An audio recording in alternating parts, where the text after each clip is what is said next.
राजस्थान के मुख्यमंत्री भजनलाल शर्मा जापान और दक्षिण कोरिया की 6 दिवसीय यात्रा के बाद शनिवार 14 सितंबर सुबह भारत लौट आए। उनका विमान नई दिल्ली एयरपोर्ट पर लैंड हुआ,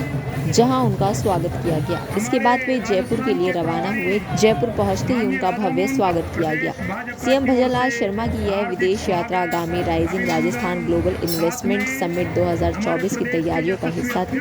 बैठक के दौरान साझेदारी को आगे बढ़ाने पर चर्चा हुई और साथ ही राज्य में निवेश के नए अवसरों पर प्रकाश डाला गया। विदेश यात्रा के दौरान उनके साथ राजस्थान के डिप्टी सीएम प्रेमचंद बैरवा भी साथ रहे। हमारे लोकप्रिय उप मुख्यमंत्री जिन्होंने मुख्यमंत्री जी के साथ यात्रा की,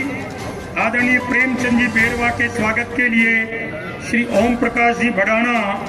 एवं श्री श्रवण सिंह बगड़ी पधारे और आपका स्वागत अभिनंदन करें।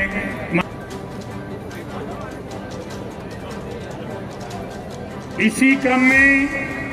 हमारे राष्ट्रीय महामंत्री, राज्यसभा के सांसद, प्रदेश अब मैं संगठन की ओर से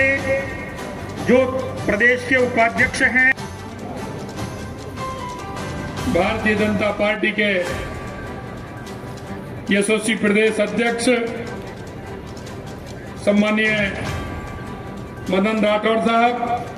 मेरी कैबिनेट के साथी और उप मुख्यमंत्री भाई प्रेमचंद जी बैरवा साहब, हमारी पार्टी के पूर्व प्रदेश अध्यक्ष सम्मानीय अशोक परनामी जी,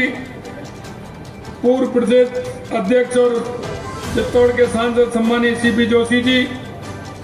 हमारे प्रदेश के महामंत्री और सांसद दामोदर अग्रवाल जी, हमारे विधायक और महामंत्री जितेंद्र गोटवाल जी, कार्यक्रम में उपस्थित सभी मेरे मंत्रिमंडल के साथीगण, सांसदगण, विधायकगण, पार्टी के पदाधिकारीगण, सभी कार्यकर्ता बंधुओं, भाई और बहनों, सबसे पहले तो मैं आप सभी को नमन करता हूं, अभिनंदन करता हूं और वंदन करता हूं, क्योंकि माननीय अध्यक्ष जी ने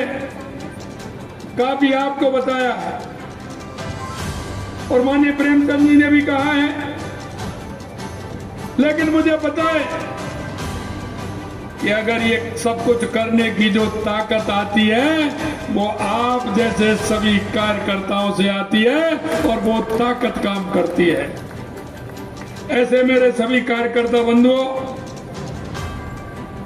ये हमारे लिए गौरव की बात है कि राजस्थान के विकास की दिशा में उठाए गए महत्वपूर्ण कदम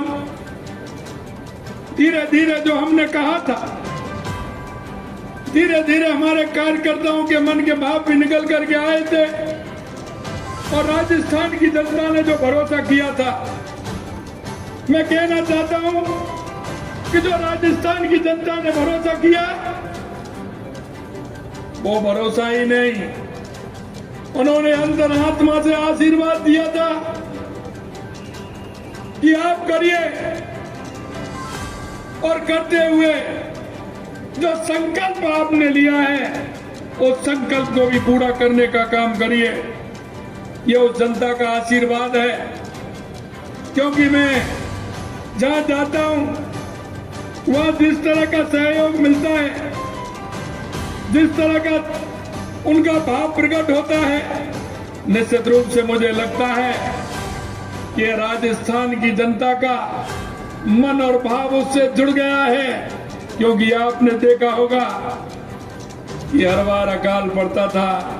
लेकिन इस बार राजस्थान में वर्षा भी जिस तरह से हुई है वो आप देख सकते हैं। मैं जापान में था, लेकिन जब मैंने हमारे सिंचाई सेक्रेटरी साहब से पूछा कि हमारे राजस्थान में बांधों की स्थिति क्या है, तो उन्होंने कहा मेरे को कि लगभग 90% बांध फुल हो गए, पानी उनमें से कुछ में से निकाला जा रहा है और 10% रहने वाले हैं, वो भी जब तक आओगे वो भी फुल हो जाओगे, वो भी फुल हो जाएंगे। ये बात मेरे को जब उन्होंने कहा तो मेरे पास में कई लोग बैठे थे मैंने कहा आप आइए, मिठाई खाइए, क्योंकि ईश्वर की कृपा हुई, राजस्थान के सारे बांध भर गए हैं। इसकी मैं आपको बधाई देता हूं। कई लोगों ने कहा साहब चाय तो पी लीजिए, पानी पीजिए, उसकी चर्चा बाद में करिए, लेकिन मेरे मन में जो था मैं उसको रोक नहीं पा रहा था। मैंने उनसे कहा कि आप बताइए यहाँ क्या क्या हम क्या कर सकते हैं और यहाँ से हमारे यहाँ निवेश कैसे आ सकता है। उनके साथ 3-4 लोग वहाँ के प्रमुख भी आए थे। उन्होंने सारी बातें बताई और हमने कहा कि इनसे मिलने का कार्यक्रम आपने बनाया कि नहीं बनाया। उन्होंने कहा कि हम दोपहर बाद कल हमने एडजस्ट किया है, इनको भी हम बुलाएंगे।